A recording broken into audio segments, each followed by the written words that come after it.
Assalamualaikum warahmatullahi wabarakatuh. Waalaikumsalam warahmatullahi wabarakatuh. Saya Irfan Famirudi dengan NIM 17030301521. Dan saya Bima Sanjaya dengan NIM 17030150774. Di sini kami akan melanjutkan materi yang akan dijelaskan dari sistem operasi.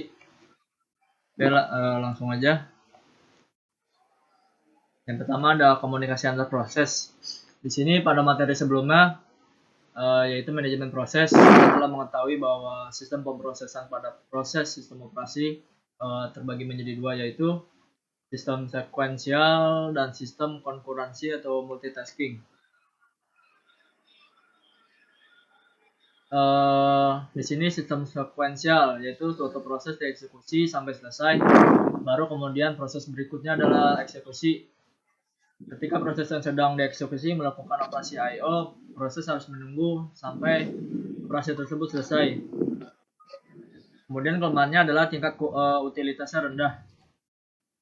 Selanjutnya ada sistem konkurensi atau multitasking, yaitu utilitas prosesor yang rendah pada sistem sekuensial melahirkan konsep konkurensi atau multitasking.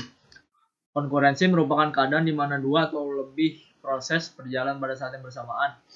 Bersamaan berarti suatu proses dapat aktif berjalan tanpa harus menunggu proses lain seluruhnya selesai. Konkurensi merupakan landasan dari multiprogramming.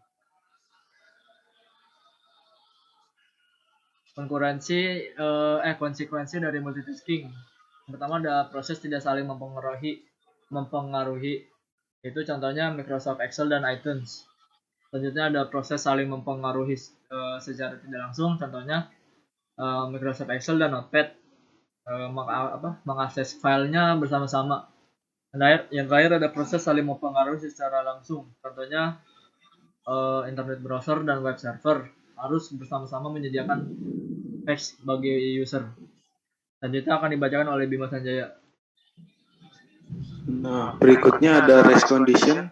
Yang pertama, race condition adalah situasi di mana beberapa proses mengakses dan memanipulasi data secara bersamaan.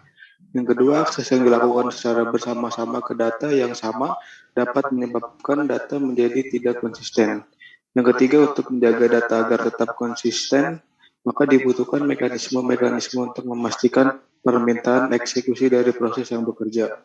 Yang kelima, untuk menghindari race condition, maka proses-proses secara bersamaan harus disinkronisasikan. Berikutnya ada critical section. Walaupun dapat mencegah race condition, tidak cukup untuk melakukan kerjasama antar proses secara paralel dengan baik dan efisien dalam menggunakan shared data.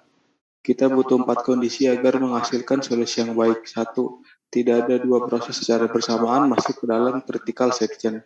Yang kedua, tidak ada asumsi mengenai kecepatan atau jumlah CPU. Yang ketiga, tidak ada proses yang berjalan di luar critical section yang dapat memblok proses lain.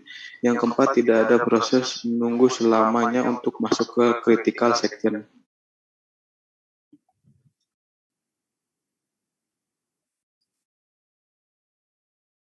Berikutnya ada SMAPOR. SMAPOR adalah pendekatan yang diajukan oleh Dijkstra dengan prinsip bahwa dua proses atau lebih dapat bekerja sama dengan menggunakan penanda-penanda sederhana. Seperti proses dapat dipaksa berhenti pada suatu saat sampai proses mendapatkan penanda tertentu itu. Variabel khusus untuk penanda itu disebut SMAPOR.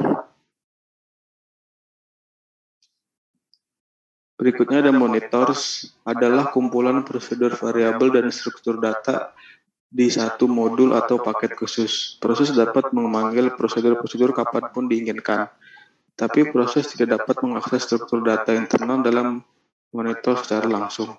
Hanya lewat prosedur-prosedur yang dideklarasikan monitor untuk mengakses struktur internal.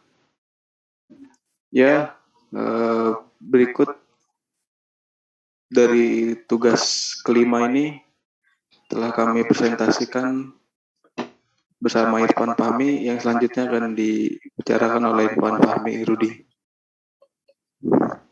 Ya, sekian presentasi materi lanjutan dari sistem operasi. yaitu komunikasi antar proses. Kurang lebihnya mohon maaf. Wassalamualaikum warahmatullahi wabarakatuh. Waalaikumsalam warahmatullahi wabarakatuh.